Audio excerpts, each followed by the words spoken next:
Core Racing. I am Roland Johns. I am Sim Racing. I'm Wes Fuller, driver of number 35, Stand Up to Cancer Ford. I am Sim Racing. Hi, I'm Cameron Peterson. I am Sim Racing.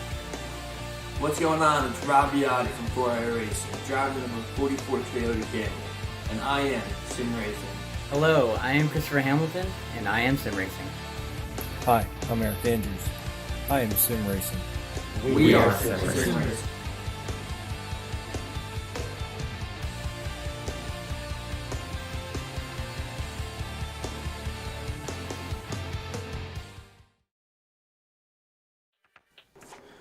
Good evening, ladies and gentlemen, and welcome to the Core Vintage Racing Series. And tonight is the Miller High Life 100. And I am ready to see some racing because it's been about 2 weeks for me of intermittent racing, and I need it. I need it badly right now. So it looks like we have about 27 seconds on practice. These guys have been warming themselves up, and it looks like we are going to have about 15 to 16 drivers out on the track. We'll see how it lays out once everyone gets qualified in and gridded up on the track. But I actually got to drive the 87 cars. I had some time to actually throw some laps down with them, and wow. I totally understand why everyone's having a blast with them. They are awesome. With no power steering, and the way the steering feels and responds, it's it's actually one of my favorite cars to drive. I'm usually a huge Indy fan, but these cars, they handle pretty well, and the tire modeling seems pretty good too. So definitely, if anyone's out there, on the edge of purchasing the 87 cars to race for iRacing, I'd say go ahead and do it and get some practice in because these things are a blast. All right, looks like we're going into qualifying. Let's go ahead and jump onto Nick Nickerson while he does his qualifying lap.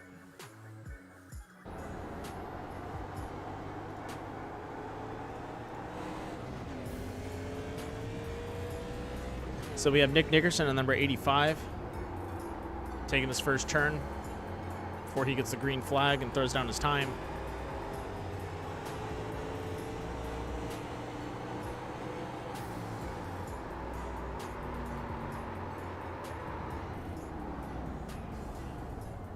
It looks like he was not happy with that lap, so he's probably going to re-rack himself, get back out there and try it again.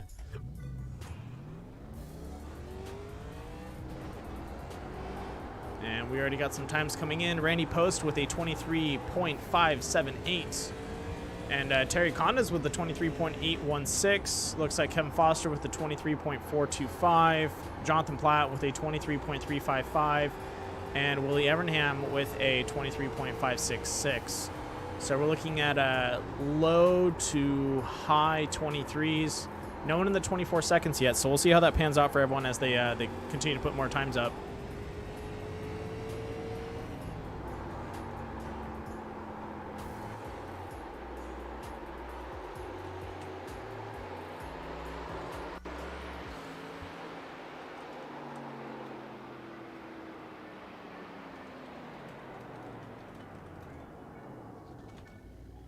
Looks like Nick Nickerson throwing down a 23.088. Wow, that is a heater. And let's see if Carl's going to go for a rebuttal.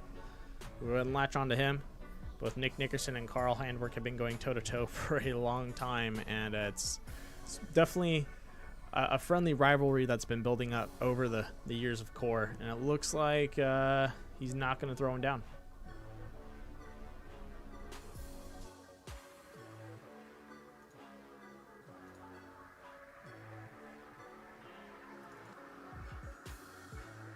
Andrew Gunther out there putting down some laps.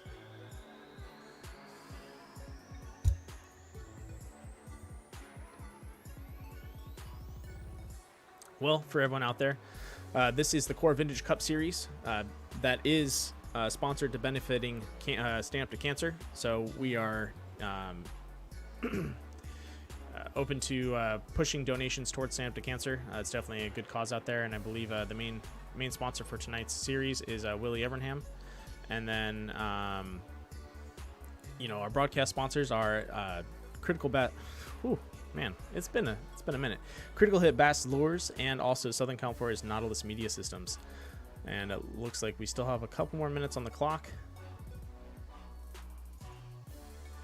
And Carl now throwing some times out. Hopefully we'll get him right after he finishes up and pull him in for a quick conversation. Talk about the track and how he feels about his time. But while we're waiting for him to finish up, well, let's pull in Nick Nickerson.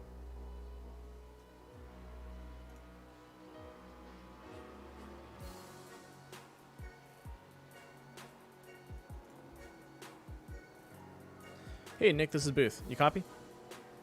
How's it going, man? It's going pretty good. How are you doing tonight? Pretty good so far. Yeah, I just saw the time you threw down. Where are you hiding the extra? Where'd you get rid of the weight? Well, I actually kind of messed up on my lap there too. I probably have like another, I don't know, a tenth or so. You think you could have got it to 23, like 0.75 or something like that? I'm thinking the 22, maybe no 9s. way. Yeah, that's what I'm throwing out in practice, and I kind of slid the tires. I got sideways, come back on the front stretch on that lap, but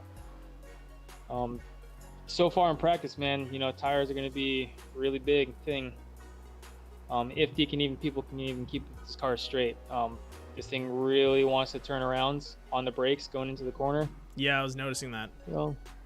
So there's a lot of people need to, I don't know, just kind of focus on that whole aspect of driving this car. Can't drive like an A car. I actually got some wheel time in over the weekend, and I noticed that with these cars, even if you lose control in the sense of like you're pretty much almost, you know, completely sideways, if you lift and counter steer, you can pull yourself into a controlled, like get yourself back on the track pretty easily. It's not too hard to counter steer and get yourself back on the line, and then, you know, softly get yourself back on the throttle. So as long absolutely. Yeah, this is like one of the easiest cars to catch a slide. Yeah. However, the problem is if somebody's behind you, it's really difficult to maneuver out. You know? Yeah. So it's a little bit of give and take in the sense of, you know, drivers have to lift and notice that. But definitely, I really like the modeling for this car. I didn't think I would like it when I first tested it. Sat in, threw down a couple laps, and then I, you know, was like, okay, it sticks pretty well. And then I started trying to unhook it and see how it responds. Because, you know, you take an Xfinity car or maybe one of the Cup cars, you unhook that, and it's pretty much, you know, you might as well hang up your hat for the night because the car's done. Alt F4 out of the race. Yeah. Done. F and chat. I know. But yeah, you know, this car definitely is great. Once, you know, it'd probably take a few more races for everybody to get the hang of it. I mean, you just can't throw it into a corner like you can the A car. Yeah. You know, there's a lot to learn, but all in all, I think it's fun. It should be a good race if everybody can keep it straight, including me. Yeah, I think you guys will be able to. It's going to take a couple laps, but best of luck to you out there, man. I know we got a couple minutes to go, so I'll let you get back in your mindset for the race. But hope you do a good job out there. And looks like we have a lot of competition out there, so it's gonna be pretty fun. Oh yeah, man. I will talk to you after the race. You got it. Yeah. All right, that was Nick Nickerson, racer of the number 85. You know, we're going back and forth once again. Like you said, it's going to be a little difficult because this is a little bit of kind of has a short track feel to it. At least the way these cars were handling some of the guys. So, you know, they want to chirp out and go sideways on you. But, you know, if people can get themselves into the apron, I definitely see them lifting and really finding a manageable corner and not having an issue with that. 1 second, going to go ahead and pull in the race admin and go over some stuff, and we'll be right back.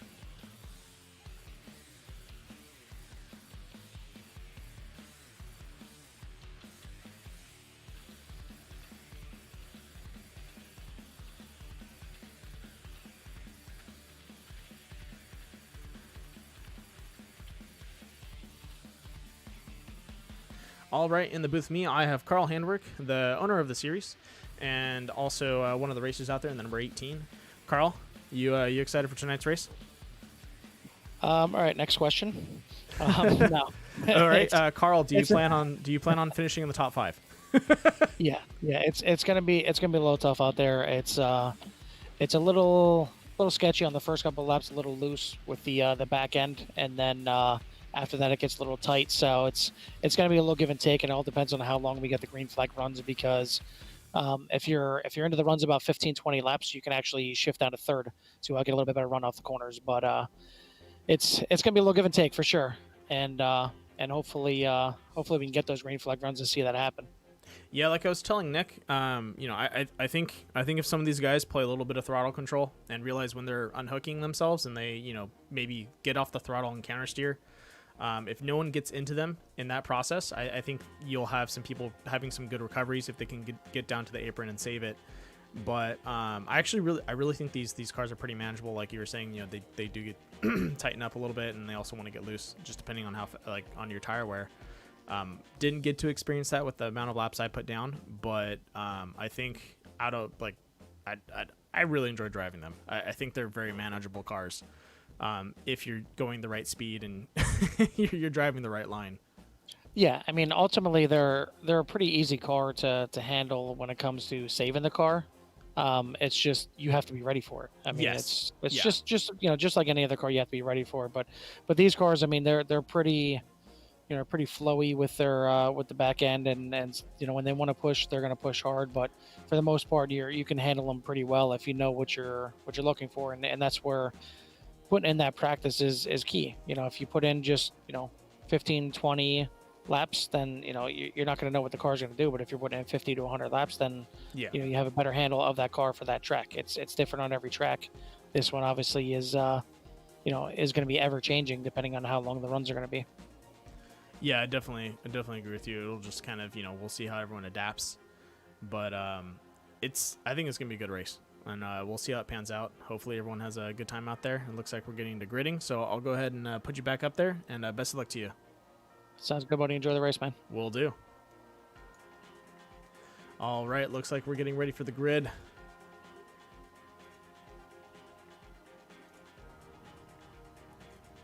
And let's go ahead and start off with some of the drivers as we're loading in. We have the number 87, Dan, in the number... Sorry.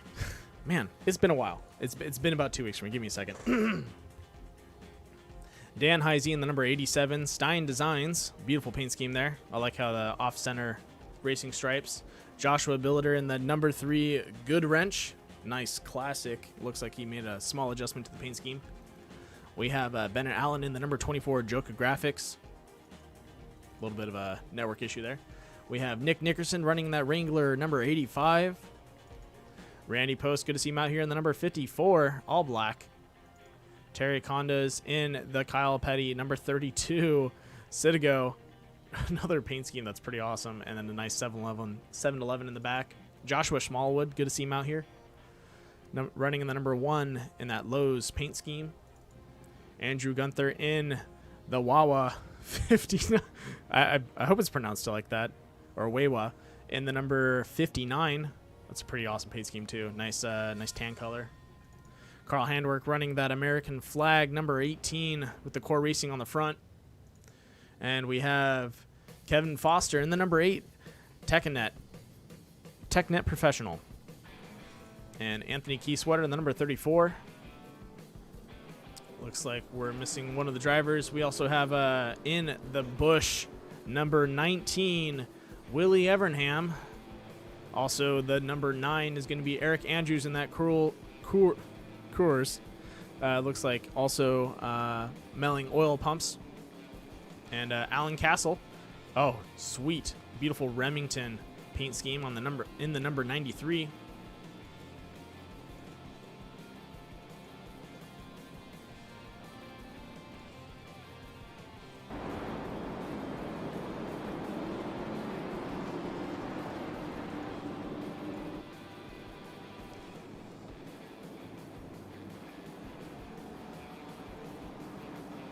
And now that we are done going 3 wide, we are getting ready for some racing action as we have one more lap to go.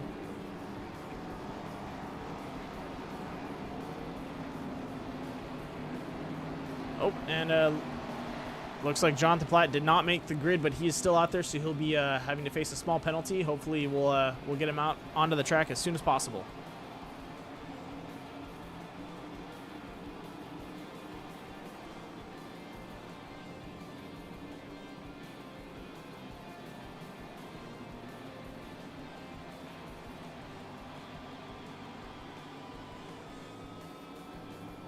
All right, pace car is off.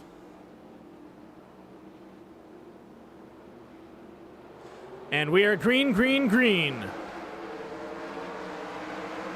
Looks like Nick Dixon doing a good job playing some defense up the front, not letting Randy Post get around him. And looks like Joshua Smallwood, Randy Post, Terry Condas, a little bit of people packing up in the back over there as they come into the first turn. And the caution is out. Uh-oh. Let's get over to that critical hit Bass Lures caution report and find out what happened.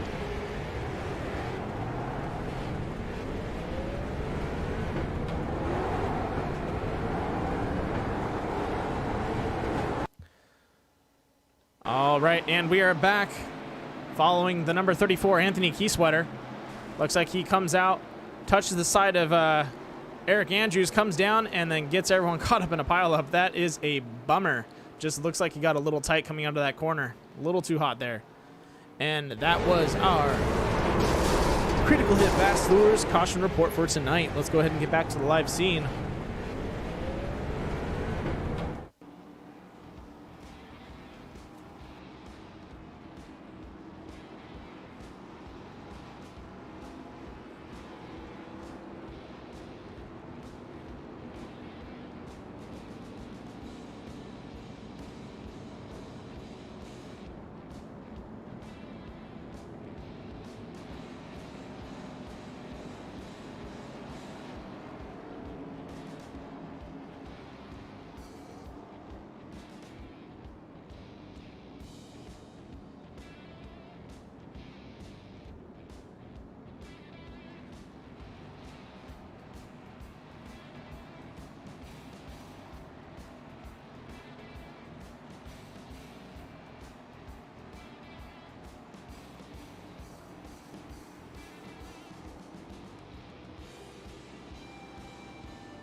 Well, folks, that was a bummer. First lap caution. It happens, though. Like, Carl was saying, some guys may not have too many laps put down on them, so they're still trying to find their footing. But we'll see how it plays out as we get farther into the race. We do have, 95 laps to go.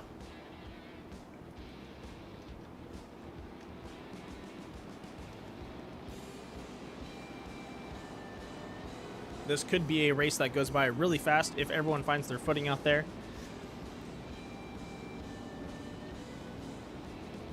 But we'll just see. We'll just have to see how it plays out.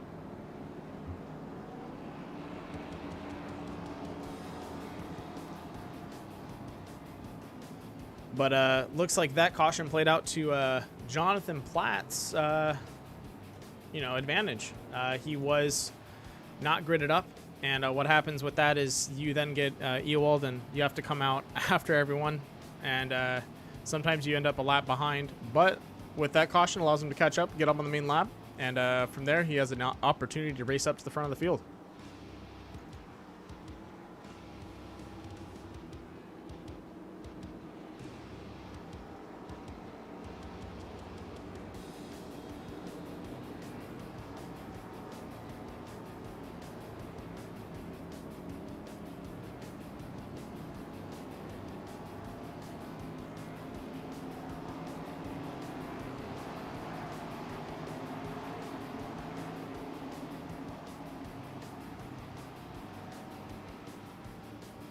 All right, the lights are off. That means we are going to be going green this lap around. Let's go ahead and do the restart with Randy Post.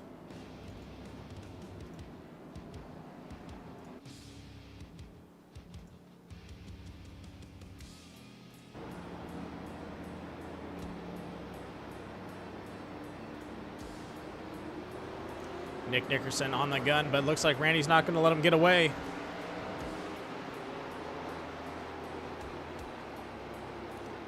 Take that back. Nick's on a run.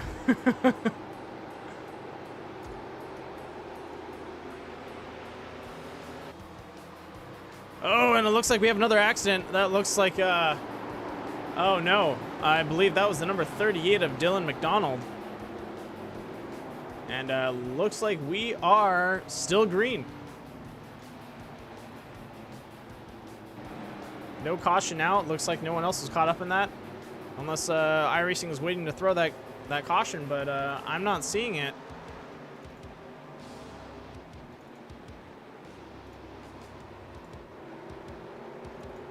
Nick Nickerson with a strong lead. Looks like Kevin Foster has got Willie Evernham on his tail trying to catch up to him. And the caution is out. And let's go ahead and go back to that replay for Dylan McDonald and see what happened out there with tonight's critical hit bass lures caution report.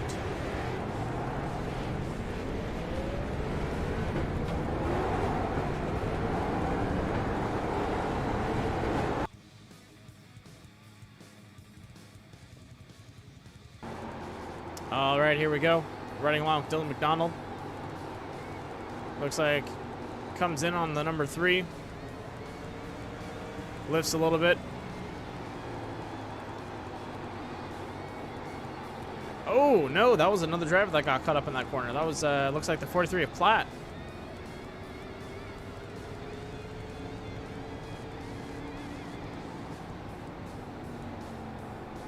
All right, looks like Platt got stuffed in the wall. That is going to be our critical hit bass lures caution report for tonight. That's a bummer.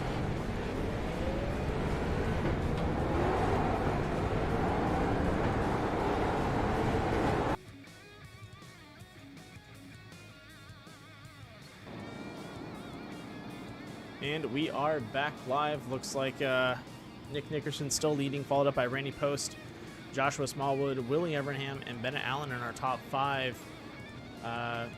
Some key drivers to pay attention to. Kevin Foster running in 9th right now. Looks like he's in the pits. Terry Condas, another solid short track, and looks like 87 driver. Oh, and he beats Kevin out of the pits. Way to go. Carl Handwerk out there. Ooh, looks like he got roughed up. Might be holding off on his faster pair till about halfway through the race, so we'll see how that plays out for him. And then Jonathan Platt, that's on the track. Those are some key players to keep an eye on. Very fast drivers and all around, very good drivers all around. So definitely some competition out in the field.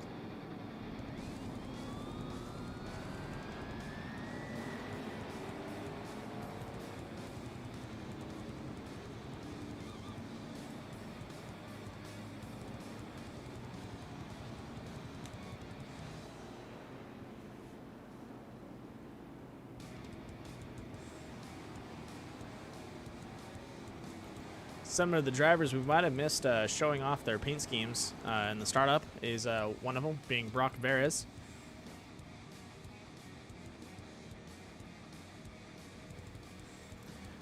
We did Andrew Gunther. We also have Dylan McDonald running in that number 38. Beautiful Jurassic Park. And I believe we had one more. Let me just go through it. Oh, yeah, we didn't showcase Jonathan Platt. And then Jonathan Platt running in that Legacy Esports number 43. Clean painting scheme.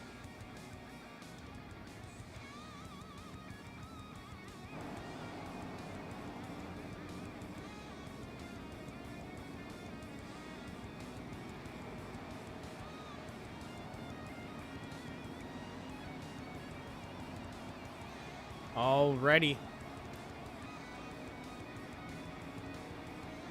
We will be 1 to go. And right now, I think the people to watch will actually be the mid-pack. We're looking at Jonathan Platt, Terry Connors, and Kevin Foster. That is a trifecta I do not want to be in front of. And it looks like Anthony Keysweater, also a really good driver. He's got some heat behind him. So we're going to go ahead and follow Kevin Foster on this restart and just see what happens between all 3 of those drivers, and if they're going to decide to move with that field or if they're going to hang tight right in the middle of the pack.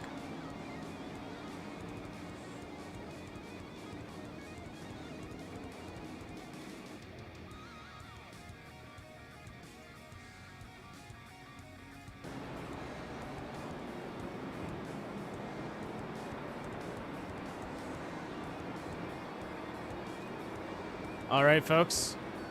We are green, green, green once more. Looks like Kevin Foster stepping out on Terry Condas with a great run down the center. Can he get on the inside of Anthony Keysweater? And that is a check. Yes, he has.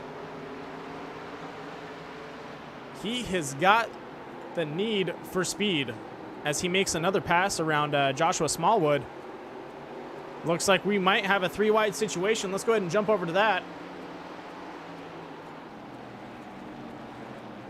With Jonathan Platt, Willie Evernham, and Randy Post. Looks like Randy Post putting out to the outside, slowing down a little bit, and that's going to give Jonathan Platt the run he needs to get up ahead. Now we got 5 drivers up there that are really good drivers, and looks like Jonathan Platt able to get around both Randy Post and Willie Evernham, and I think Kevin Foster is looking to do the same thing. All those guys in front right now are solid drivers, and whether or not they have too much experience in one or the other, they're definitely good drivers all around. So this is going to be interesting how it plays out. Looks like Carl Handwerk finding his way up to 7th place right now with Bennett Allen right behind him and Joshua Smallwood in 9th.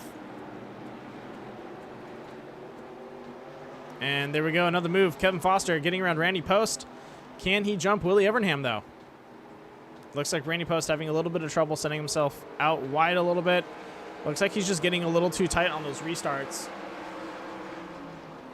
And Kevin Foster taking the inside, getting around Willie Evernham. Clean pass, good move. Willie stepped out a little bit, give him the space that he needs because he is faster. And he's just going to drop in behind him, probably try and pick up the same lines and try and keep that same speed passing through.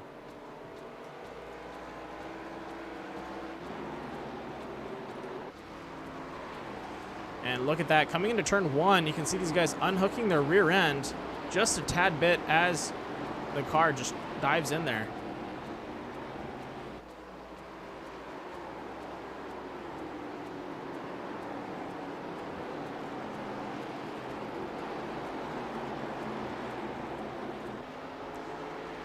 Riding off Willie Evernham, and it looks like he's trying to set up a rebuttal for Kevin Foster. He's, from the looks of turn 3 and 4, he had some speed on him. I don't know if he's going to try and set himself up for another pass. Oh, he's getting a little loose there. And that's a prime example of these cars getting loose coming out of the corners right there. But you can see he lifted off the gas just a tad bit and was able to get it under control.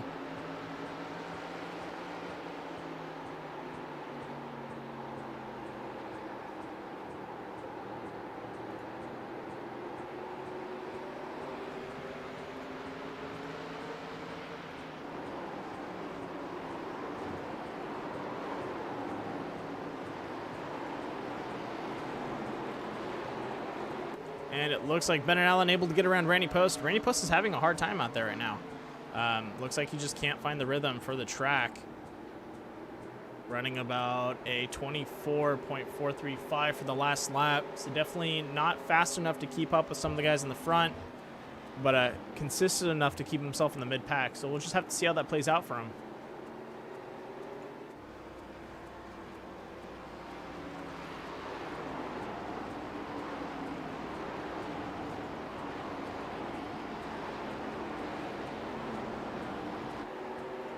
And we are now riding along with the number 18, Carl Handwerk, as I believe he's going to try and set up a pass on the number 19, Willie Evernham. As Willie steps out a little bit on the outside, that's going to give Carl the run he needs to take the inside.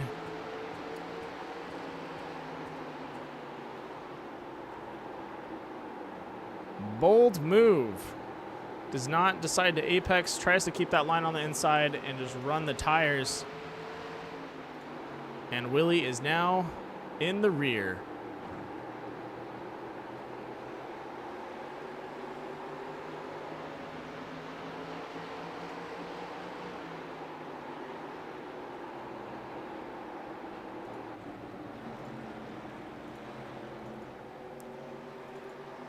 And what do we have here? Jonathan Platt trying to run down Nick Nickerson right now. And this is going to turn out pretty interesting. Jonathan Platt running a decent split, but definitely catching up to Nick Nickerson by quite a bit. And I don't know if Nick's going to have a good rebuttal for him because John was eating up that field.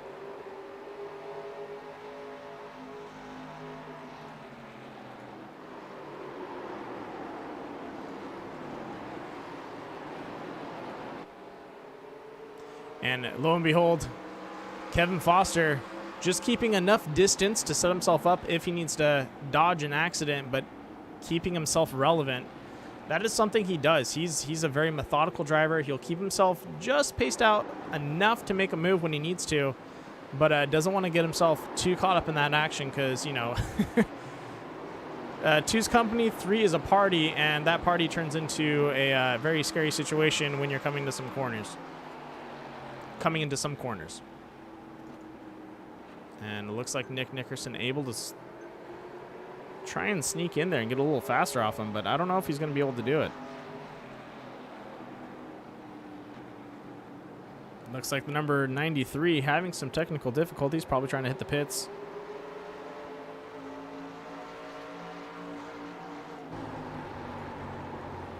We're going to go ahead and ride along with Nick Nickerson as he takes some laps behind Jonathan Platt, see if he can see if he's making up some of that time.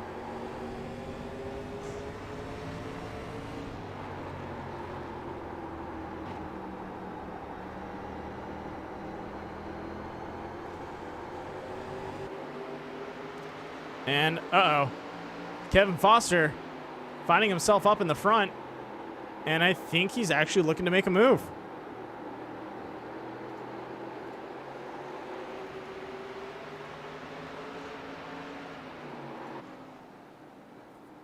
Yep, Kevin stepping his nose on the inside almost every corner, just trying to find that little bit of extra speed over Nick Nickerson, and I think he has it. As we come into turn 1 and 2 for the pass, there we go. Kevin Foster, a super clean transition. Great driving. As we come up to some lap traffic, we'll see how it plays out for both of them. Looks like Anthony Keysweater stepping into the outside. Probably going to, making a little bit of contact with the wall, but definitely giving these guys the space they need to make that nice pass.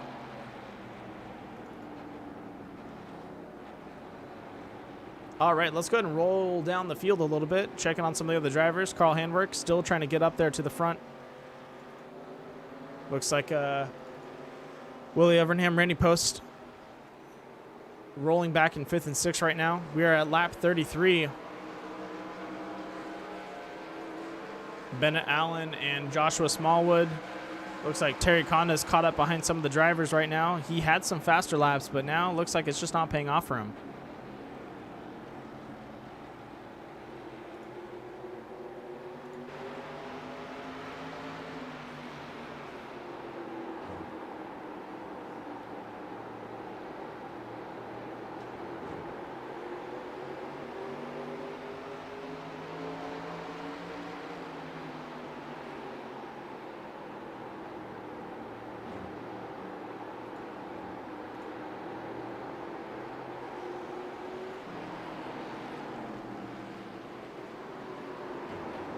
And I think we're going to see a pass coming from Joshua Smallwood possibly.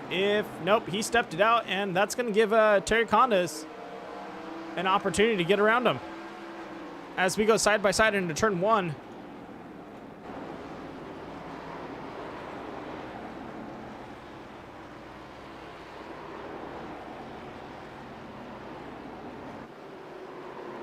And then into turn 3 and 4. Nope, Joshua Smallwood able to fend off Terry Condas on that advance. But Terry, I don't think he's going to give up. Looks like he's still trying to throw the heat down and catch up to him. So we'll see how that plays out. As Smallwood comes in just a little too hot, gets tight, has to lift. And there we go. Terry Condas taking the inside and is now going to turn 3 and 4 with a solid move up to 8th place. And it looks like we're also seeing some more action back here. In 10th and 11th place, looks like Andrew Gunther and Dan Heisey are going at it right now. And there we go, Andrew taking the inside. And another clean pass. Way to go. All right, back up to the front.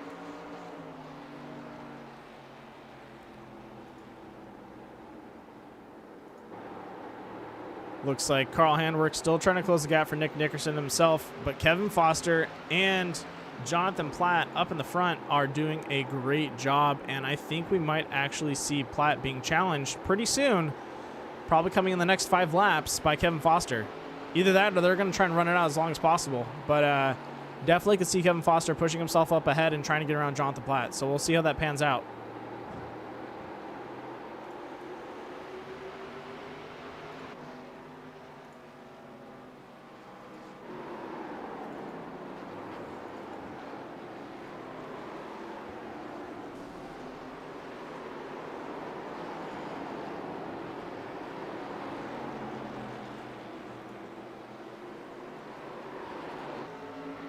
And it looks like Randy Post trying to make a pass around Bennett Allen.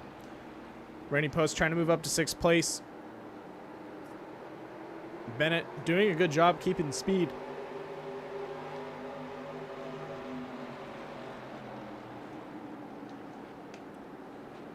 But can he fend off Randy Post? Randy stuck his nose down a couple turns. And that's the scary part is looks like Bennett's internet is dropping out on him. So Randy's got to be extra careful when going for that pass around Bennett. Possibly could be a net coding coming up if that happens. And Terry Condas wants some of that action.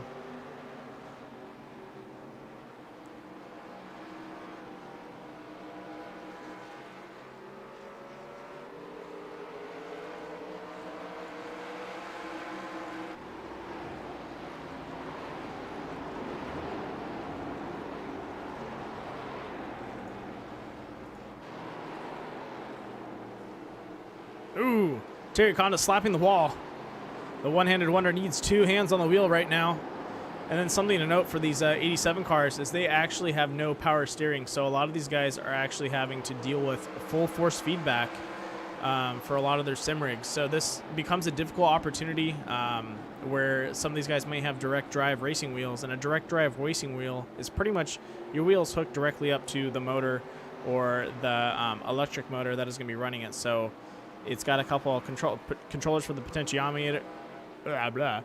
It's got controllers for your feedback and how much that motor is going to kick back at you. But it can definitely generate a lot more force than what a standard gear or belt-driven motor can do. And so these guys are pretty much having to muscle the wheel to race, which is pretty awesome if they're running some of those direct drive setups. And it looks like the caution is out. Let's get over to that critical hit fast lures caution report.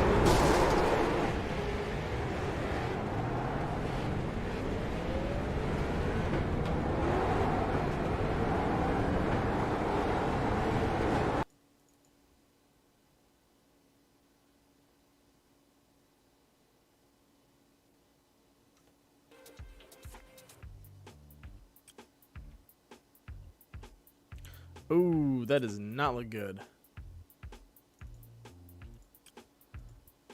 All right, so we have the incident. And here we go. Jonathan Platt up in front. Just gets too close to the wall. Oh, Kevin not giving enough brake, or just thought he had enough space, giving Jonathan Platt just a light tap, which is enough to send him out to the outside. But luckily he only has a little bit of damage, nothing too major. But that was our critical hit pass lures caution report for tonight. Let's go ahead and get back to the live scene.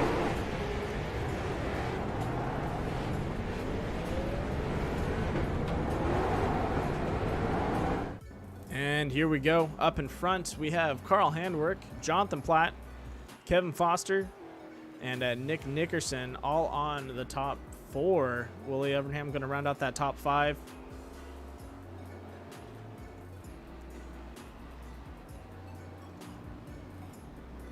And it looks like these guys are going into the pits.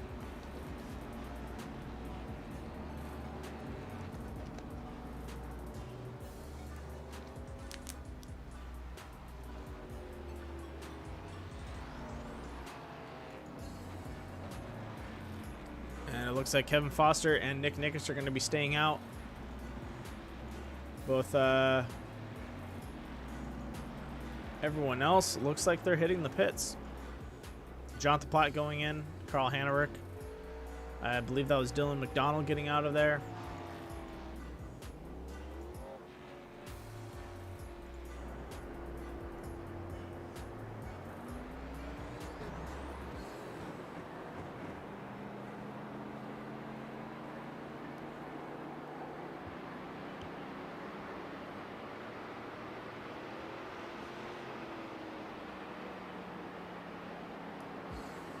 And well, folks, we are at that halfway mark. We should be turning over to lap 50 right about now, or the next lap around, which is going to put us almost done with this race. This is a very, very fast-paced race in the sense of how everyone's driving. It's a little bit of a short track, but definitely a good, clean, I want to say that was close to 34 laps with no caution. So definitely got to see these tires extend out just enough to where some guys are probably making, driving still a little too hard with their tires and making mistakes.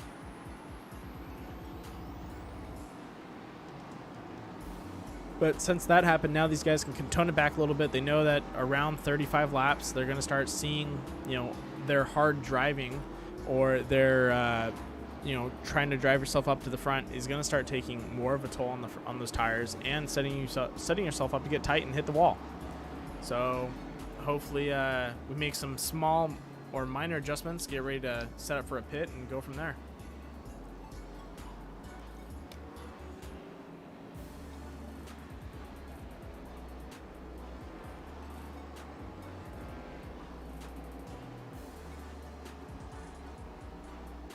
All right, pace car is off.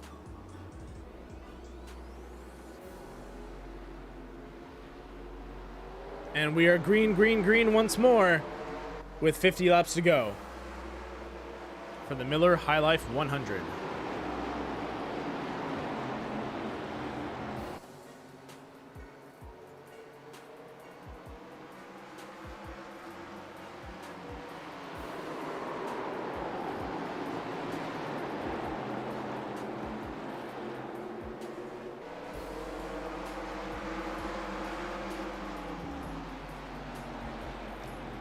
Up in front, Willie Evernham has to make some rounds, or has to get around the number 38 of Dylan McDonald.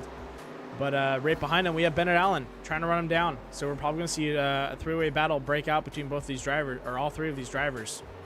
And that's going to honestly give Nick Nickerson the opportunity he needs to really check out and get away from these guys.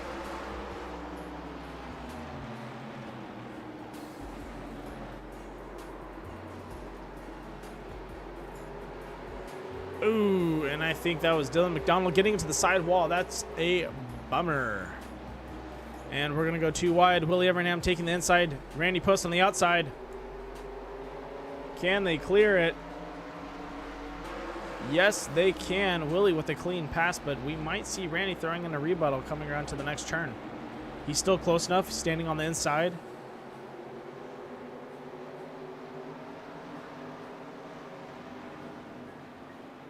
Definitely posturing himself for a pass, or just trying to run a faster line.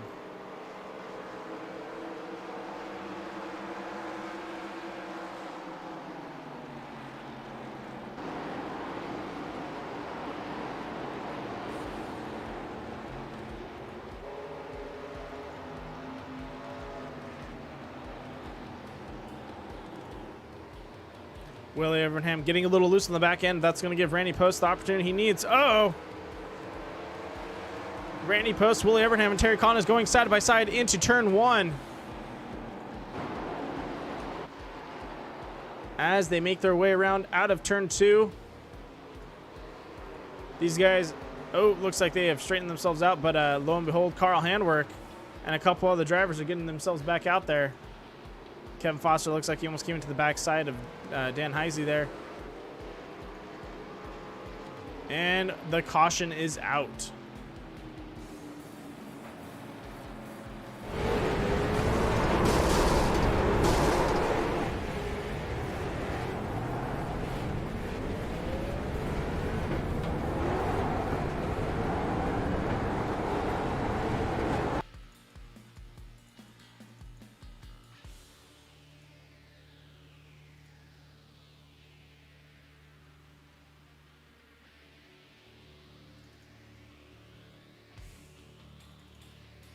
Still trying to find that caution report. Just give me 1 second.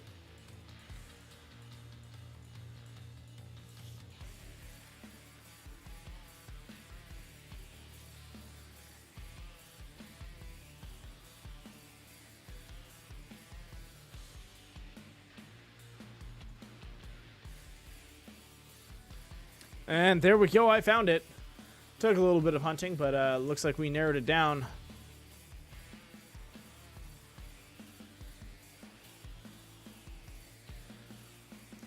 All right, and it looks like the caution is going to involve Eric Andrews of the number 9 Coors as he touches the outside wall, sends himself down into the inside wall, and hits it pretty hard and pretty square. So it's going to go ahead and send him into the pits. Hopefully he can get some repairs in before they hit back out onto the track.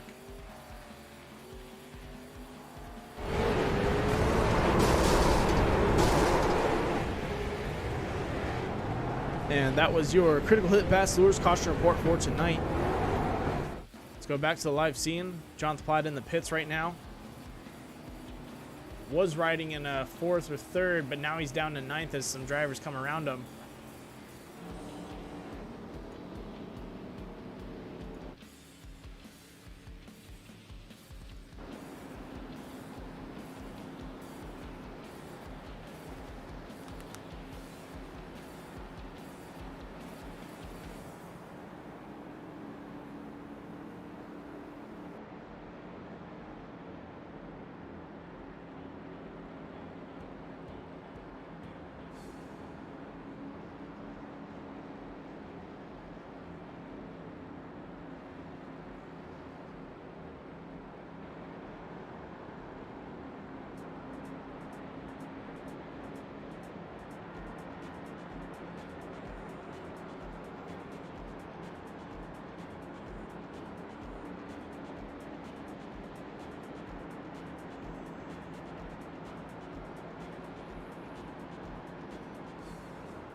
All right, folks, the lights are off, and we know what that means. We are 1 to green.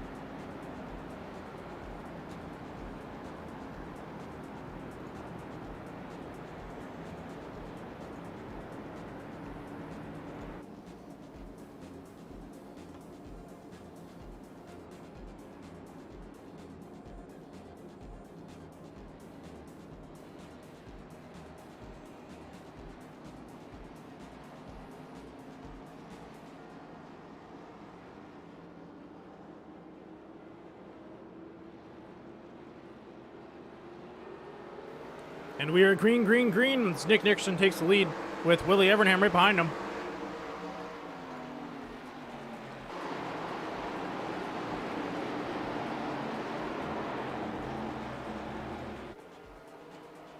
As we come out of turn 2.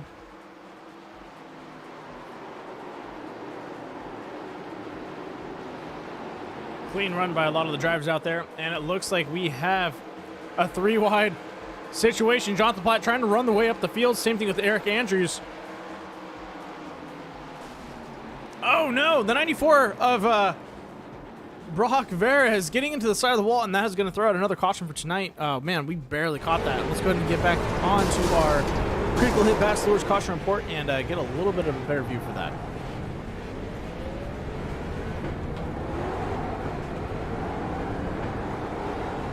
All right, here we go. As see Bennett Allen, Jonathan Platt, both threading the needle. And it looks like Varez just gets a little too close to that wall, touches it, makes some friends, and then luckily, barely getting around them. And for anyone out there, eat Virginia peanuts. They're delicious. And that was our critical hit bass lures caution report for tonight. Let's get back to the live scene and see what happens out there.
All right, in the booth with me, I have the number 19 in the bush, Willie Evernham. How you doing tonight, man? Not too bad. Got a pretty good hot rod running second right now. Got a little bit of damage from hitting the fence. Got a little tight there, but still got a fast repair, and hopefully we can finish the thing out pretty strong. Nick's going to be tough to beat, though. Yeah, I noticed you've been driving kind of mid to front pack. Timing, honestly, your pits pretty well, and getting yourself back up there to the front. There's a couple of fast drivers out there, and I think you can keep up with them, but I don't know if you're maybe just running to, not running the same lines as them. Do you think that's the issue, or do you just maybe a little bit of throttle control on some of those corners? I think tires had a lot to do with it. They had a little bit fresher tires. I think we're all in the same cycle now. I didn't pit that first time. Mm-hmm. I think we're kind of on the same strategy. Yeah. So we're going, they had a little bit fresher. I think my right front was down to 58 after that long run there. So we're just going to try and keep it up front out of trouble. I just want to keep knocking off some top 10s and top 5s and then worry about winning later on in the season. Just make sure everything's clean and just start finishing better than where I have been. Yeah, definitely some smart driving out there, man. And it looks like you got it in the bag in the sense of what you're doing out there on the track. You're keeping yourself, in a good, clean line and not getting caught up in some of those accidents. So I hope it pays out for you, man. And hopefully you're able to keep that second place that you got right now. Man, I appreciate it. Let's see what happens here in the last 30 laps here, 30 or so. Yeah, it's been a fast one. So best of luck, man. Get to it. Okay. And that was the number 19, Willie Evernham, running in that beautiful white and blue. A little bit of gold there. Bush Racing Machine. As we get ready for 1 to green.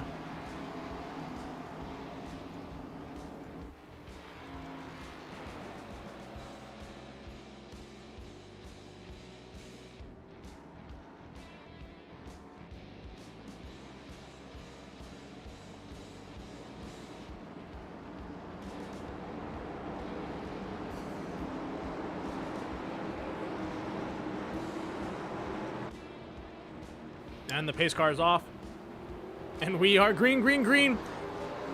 Nick Nickerson with good run. Willie Evernham trying to keep up with them.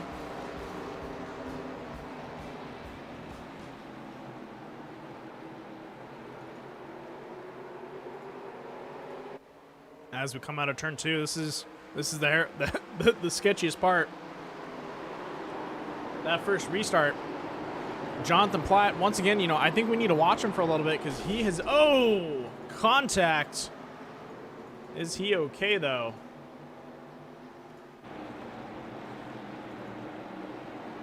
I think so. All right. Jonathan Platt making a good pass around the number 59. 30 laps to go.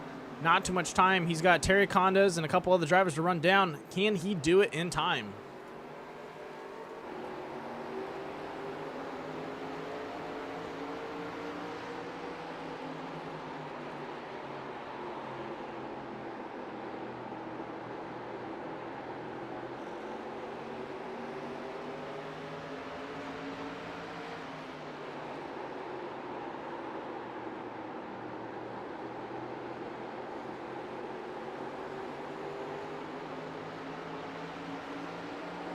Looks like he was able to get around Terry Condas, coming just a little too hot into that corner.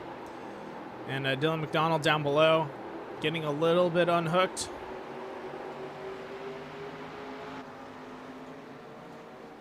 But up in the front, Carl Handwerk able to get around Willie Evernham. Nick Nickerson trying to run away with it.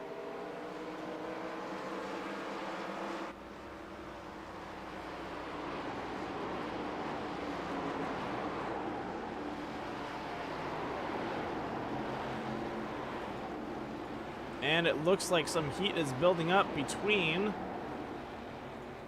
Joshua Smallwood and Andrew Gunther. Been watching these guys go toe-to-toe for a couple laps in the back. And it looks like Joshua Smallwood going to make that pass around Andrew Gunther. Clean run, and it looks like also Eric Andrews looking to push the issue too.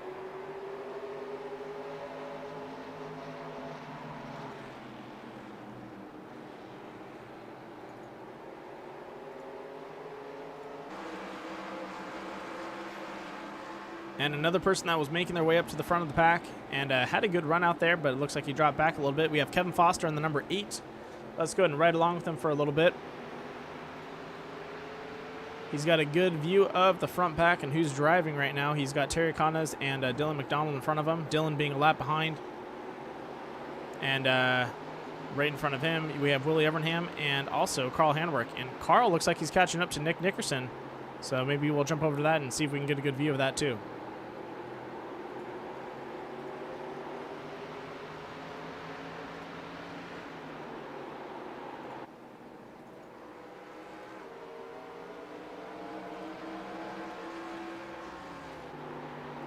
Nick Nickerson has Carl Handwerk on his tail right now, and he's going to have to fend him off for quite a bit. You know, we are getting ready for 3 laps till we are 20 laps to go, so 23 laps of defense, and I think Carl is catching up. Looks like he is having to downshift coming into some of these corners and then shift up. Either that or he is hitting the clutch and just trying to coast it. Definitely a good question for Nick if we get him up in the podium. And there we go, Carl with a nice center on the inside, closing that gap by another couple hundred feet. Ooh, getting a little close to that wall there.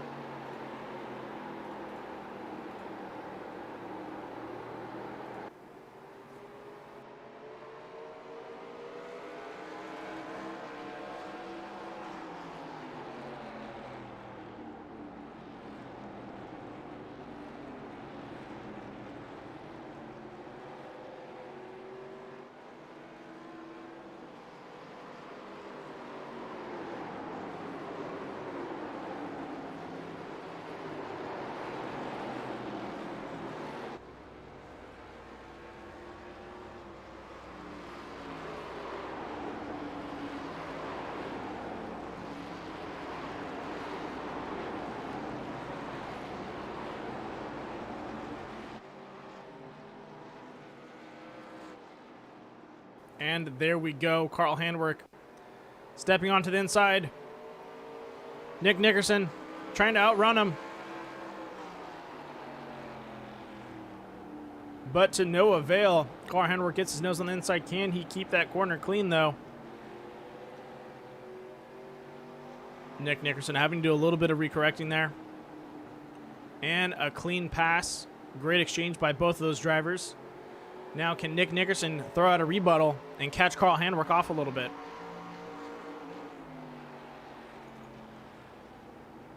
And it looks like at the same time we had Jonathan Platt move up to 3rd place, getting around Willie Evernham.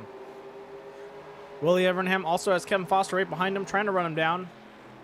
We'll go ahead and zoom out and catch that. Can Kevin Foster make his way up into 3rd place? He's got Willie Evernham and Jonathan Platt around him, and it looks like he's got the speed behind him, but I don't know if he's going to be able to make those 2 jumps with roughly 17 laps to go.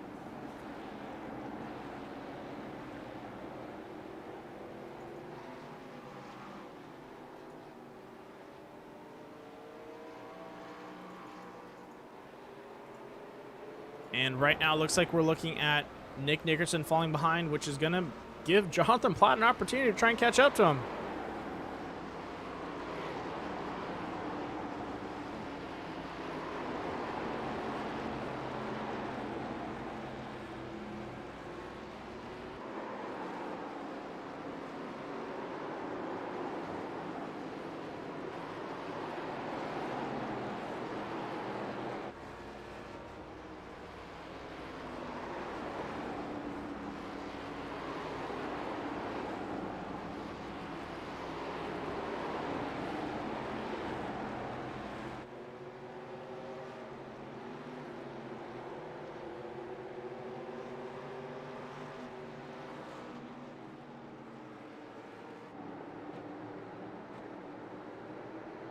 Looks like Dylan McDonald trying to race hard with Randy Post right now, trying to get around both these guys. He is a couple laps behind, but definitely not going to give up on that race.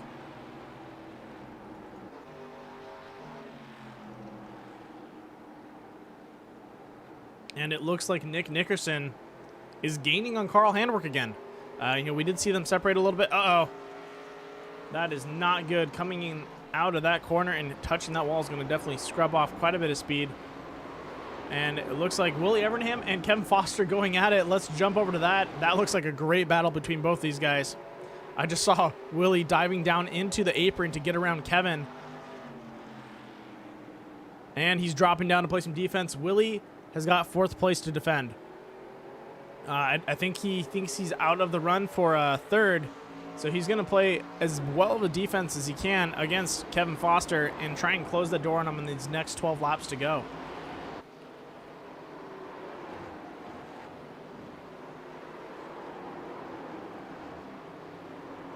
Willie swinging out wide.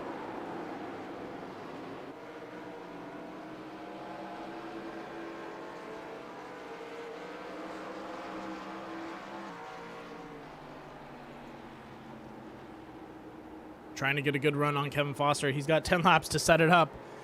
Can he do it? Right now, Nick Nickerson and Carl Handwerk still going toe-to-toe with Jonathan Platt, trying to run those guys down, but I think they're too far ahead, really. Unless something happens with lap traffic, I think they have it pretty much set in stone. Just coming down to a couple of the other drivers trying to find their positions.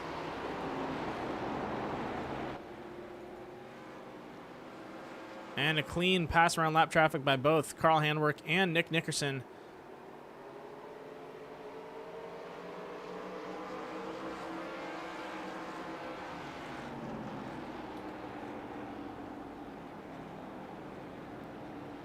As we are 9 laps to go before the green flag comes out, Jonathan Platt still got some fuel in there. He's trying to push it. And he's looks like Carl Handwerk running the last lap just a little bit slower. Nick Nickerson and Jonathan Platt pretty much on the same speed in the sense of lap times. Those are the 2 guys that should be working their way up. And there we go, Carl Handwerk throwing another heater down. Getting into the a little bit slower than both of those guys. I don't know if he's going to be able to hold off Nick Nickerson, though. I think he is, but we're looking at tire wear playing a huge factor right now. Yeah, his last lap was a 25.065. So these guys are 2 seconds off their fastest lap, pretty much. That's a huge difference. So if a caution came out and fresh tires got put on these cars, we're definitely going to see the fuel change one more time. But I think I just spied on something that I want to watch, which is Kevin Foster running down Jonathan Platt. With these last laps to go, can he snag a 3rd place?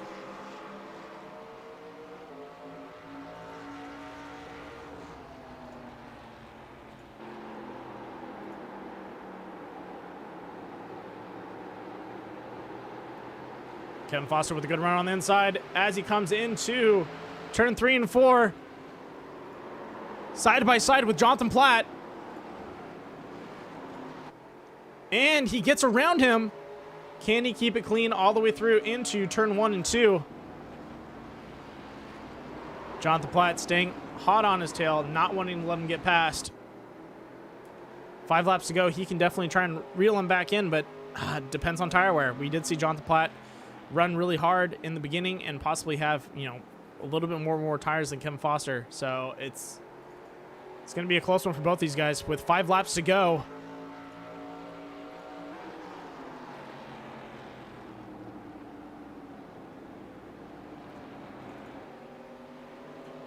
And it looks like Carl Handwerk checking out for Nick Nickerson. So definitely the battle to be is between both Jonathan Platt and Kevin Foster.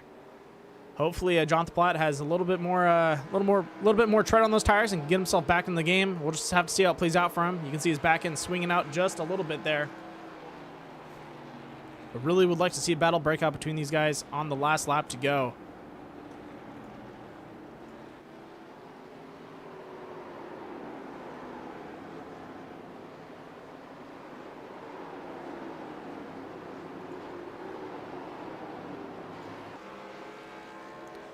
But I think Kevin Foster is checking out.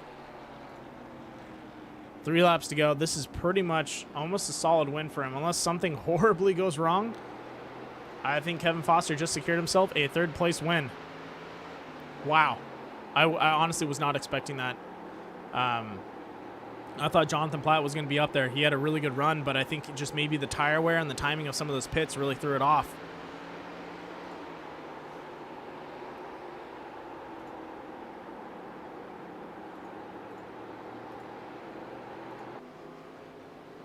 Carl Handwerk up in the front. Nick Nickerson right behind him.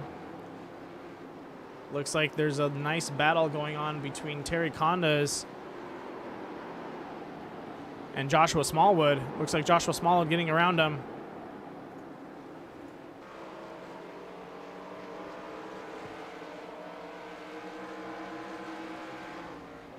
And as we get to the lead pack, Carl Handwerk getting ready to grab that checkered flag. And there we go. Checkered flag. First place, Carl Handwerk. Second place, Nick Nickerson. And third place, Kevin Foster. Fourth and fifth going to Jonathan Platt and Willie Evernham. And wow, what a run by a lot of those drivers out there. That was awesome. Wow. Definitely had some guys' plans change throughout the race as they grabbed tires and it affected their cars. But what a run by a lot of those guys out there. That was awesome.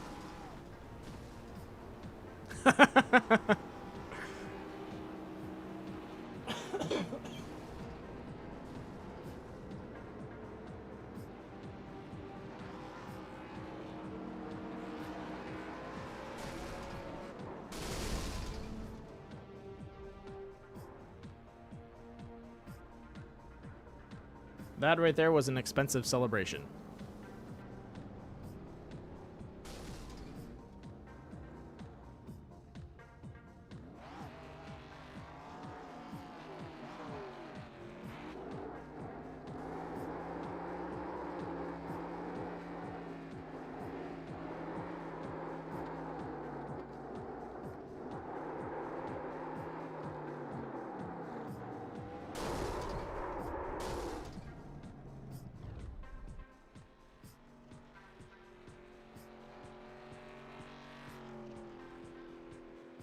Alrighty, ladies and gentlemen, once again, our finishing order for tonight will be first place, the number 18, Carl Handwerk, second place, the number 85, Nick Nickerson, and third place, the number 8, Kevin Foster.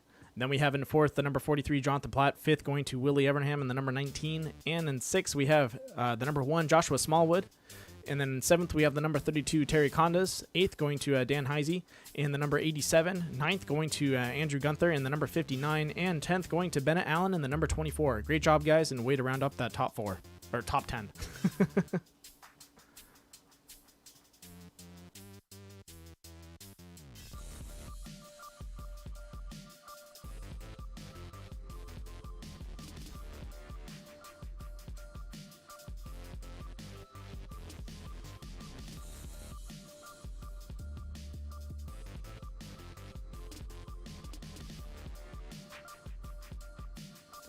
And in the booth with me, I have the third place winner, the number 8, Kevin Hollywood Foster. Kevin, what a great run tonight by you.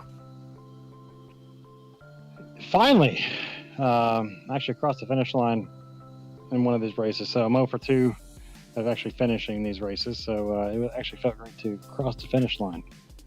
No, you did a really good job out there. Honestly, I was a little surprised. I think you had a really good run, but talking to Willie and a couple of the other guys, it looks like tire wear played a really huge factor, and you timed it perfectly. It looks like Jonathan Platt and a couple of the other guys that were fast just started to fall off. They just didn't have the tread on there anymore. Yeah, I drove from 9th to 3rd on that last run, so yeah. I was happy about that.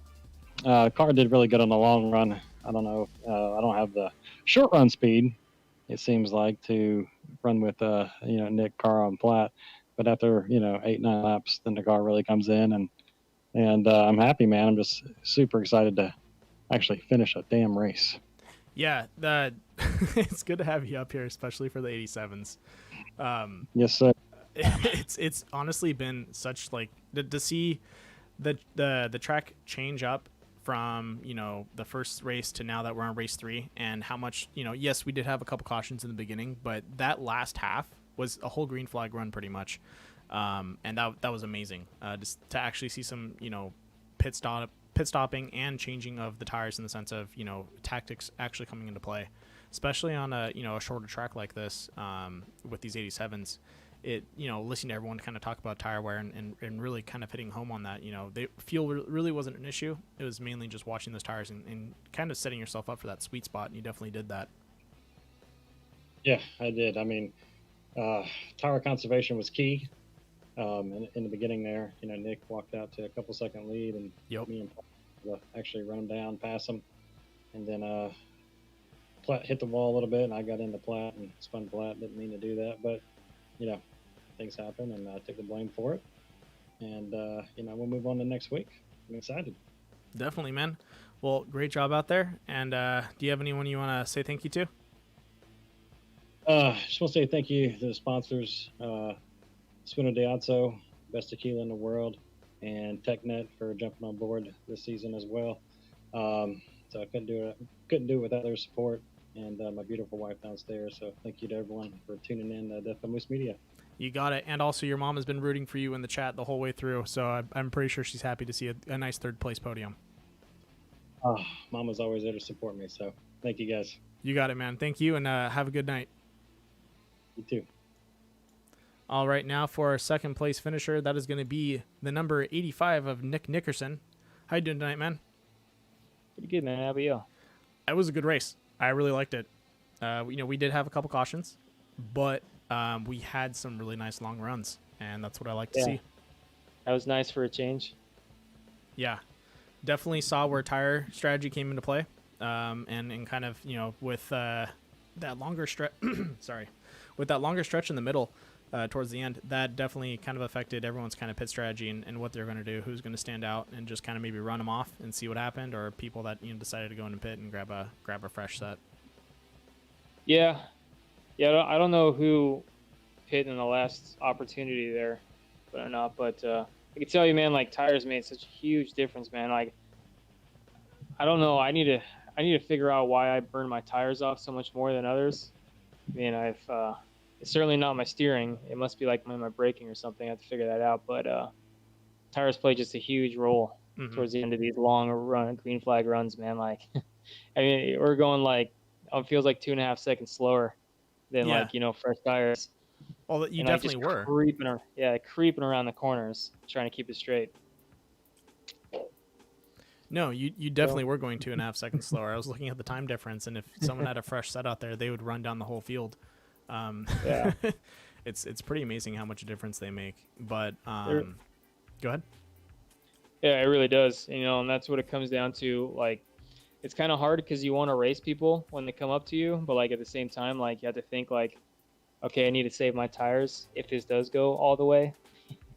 Yeah. And it's an interesting strategy. These cars are a lot of fun. Yeah, and I saw towards the end, it looked like you tried to run Carl down again, because I saw you back off, and you're like, maybe if I just save tires and ride it out to the end, I can kind of get one more run at him. And it looks like you attempted that run, and I saw your back end kick out towards that wall, and you're like, oh, nope, maybe not. Yeah. Well, once I did that, once you get this car sideways, you just burn the tires up and overheated them, and by the time they cooled down, it was just kind of too late. Yep. I don't know. A lot of fun, for sure. Definitely some good driving. You led pretty much the whole race, and definitely shows in your workmanship. I guess we need to work on figuring out why your tires are burning up a little faster. Yeah, I'm doing something.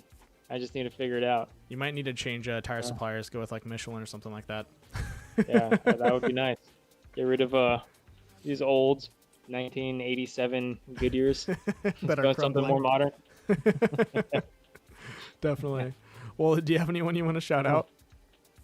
Just everyone puts his league on. Carl and Willie and myself putting the money in, making this thing happen, man. This is going to be a long season, but it's going to be a lot of fun, I think. Yeah. And you, of course, for the broadcast. Always love watching it on now Tuesdays. Thanks, man. I honestly appreciate it. And it is going to be a long season, but I think with the way tonight ran, in the sense of people kind of really finding themselves towards the end of the track or end of the race, I think we're going to see probably in the next 2 to 3 races, we're going to see some very clean driving when it comes to green flag runs and stuff like that. I think a lot of people are going to really find their spot out there and how these cars handle, because we've already. What's up? Oh, go ahead. I said we're hitting a lot of the shorter tracks, which are definitely a little tougher to handle. Yes, you kind of bring up a good point. Like these cars, I was very surprised that we had those 2 green flag runs, because these cars are very difficult to corner with at this track. Yeah. So that just shows that people are really starting to, I guess, like tone down their aggressiveness. Yep. And that's not going to just play good for this entire season, but that's going to transition to other cars and other series. Definitely. And this whole core and everything is just going to keep getting better and better. I couldn't agree more with you, man. So yeah, until next week then, I guess. You got it. I'll see you then. Great job out there tonight, man, and I'll see you around. Hey, take care. You too. All right, we have the number 18, Carl Handwerk, in first place. Carl, how are you doing tonight? I'm doing pretty well right now. I bet you are. What a run. Definitely you and a couple of the other drivers were hanging back in the pack. I know you had a rough run in the beginning, starting pretty much, I want to say it was like, 9th to 12th places where you floated for most of the race, and then you gunned it in the last half. We kind of messed it up a little bit in qualifying and came across the start-finish line to complete the first lap and start the second lap riding the wall, so it canceled out both laps. Ooh. So yeah, it made the start a little bit rough, starting back there in 12th, and we got a little bunched up and got roughed up a little bit. But throughout the couple caution laps in the beginning, I got to repair the car without using the fast repair and actually finish with that still in the bank. Yeah. But apparently the crew did a hell of a job and fixed it up as well as it needed to be, and put the duct tape and the gum in the right place. A lot of JB Wild holding that rig together. But in all honesty, these 87 cars are pretty durable. I've had a couple tussles with them and rolled them, and they drive almost like new, even after some pretty heavy accidents. As long as you're not caught up, T-boning someone and you just tap the wall or something like that, they're still pretty solid. Speed wise, your arrow's a little screwed, but these aren't really aero dependent anyways, so it doesn't really make a difference. Not especially a track like this. It's kind of like a faux short track. It's it's not your typical half-mile track, but it's not too much bigger. So bump and bang it is usually going to be on tap for this race here. But actually, all in all, I mean, I think the race was actually pretty clean, and that really helped us out, because on the green flag runs, I mean, the car was a rocket ship, and those couple times where I got in the back, whether it was in the beginning from qualifying or even from just pitting a couple times to get that damage repaired and having to run people down. I mean, it was on rails. I mean, it was of course not the easiest to drive, but everybody had to deal with that, and it was nice. And especially when I caught up to the guys there in the long green flag run, I was actually surprised I was able to at least hang with, if not catch up to some of them, and that kind of gave me some confidence for the end. Yeah, no, that was pretty amazing. A lot of those guys made up some good moves. Both you and Jonathan Platt drove the field like twice, all the way up there. Kevin Foster, another person that made some good runs, but then would get stuck, was Terry Condos. I saw him making some good runs, and then he dropped behind. I think he burnt out his tires just a little too fast, making some moves. But a lot of you guys were really driving up that field and just had a very fast time. And we're really good on conserving your tires, even though you're moving up that field pretty fast.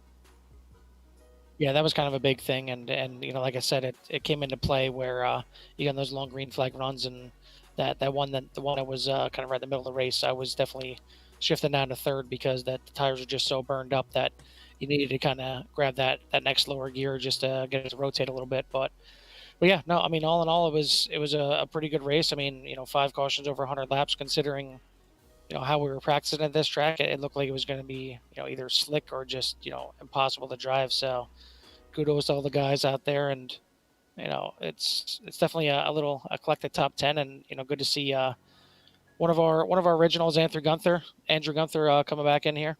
Yeah, that name sounded so familiar. I was just like, where? I've seen his name before. I just don't remember him being around. But definitely good to see him back. He was kind of one of our originals and had to step away for a while, but he's back, and you see he's picking up right where he left off. Picking up a top 10 right in his first race. So good for him. Yeah, definitely. And I'm still a little speechless. Some really good driving, and I can't wait to see this season grow and see some of these guys really find it. And honestly, I'd like to give a shout out to some of the guys that were driving in the back. Some of those guys that weren't fast or having some issues with the track, they honestly did a really good job staying out of your guys' way and trying to stay low or high on some of the areas where you guys had a good run. And so definitely need to give those guys an applause for being courteous and good sportsmanship mentality out there. Absolutely, and you know well as I do that that's kind of what we preach in core, and it's you've seen it real well here because we said it numerous times. These cars aren't the easiest to handle, and this track definitely wasn't the easiest to handle them on. But I mean, there was a lot of nice give and take, and a lot of giving room out there. A couple bumps here and there, but you're gonna have that. That's racing. Yep. So I'm definitely happy with how this turned out. Definitely agree. Do you have any last shout outs to make? Yeah, I just want to thank all the sponsors that help us out. Obviously, you for putting up the broadcast. I want to thank Joka Graphics for the awesome paint scheme he gave me tonight. Saluting the nation's colors there. So I was really happy with that. I want to thank Southern Heart Creations, TechNet, Urbine Machine, Mission Car Care. All the guys that help us do this week in and week out. It's fun. So hopefully we'll put on a good show for them. Definitely agree with you. And then, do I have your permission to run the new Season 4 promo? You're damn right you do. All right, I'll run that in a second. Once again, thank you, Carl. Great job out there tonight, and I'll put you back up, and then I'll run that promo. Thanks a lot, buddy. You got it. All right, folks, here we go. Just whip this up. This is the short promo, and then we'll actually have the new Season 4 intro coming out this weekend. So here's a quick promo, and we'll be right back. This is all Paul Butler's race to win. Carl Handwerk pushing Paul Butler to the win. Oh, they're side by side coming to win. Oh no! Oh no! Anthony Kieswetter is your winner.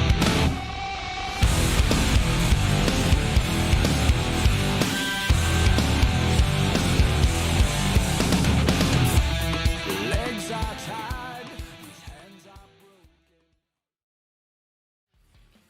broken. And that is the lineup for the Core Racing Series and what is going to be going on for next weekend and the next 22 races coming up for that season. Actually, sorry, it's 25. They have a couple more.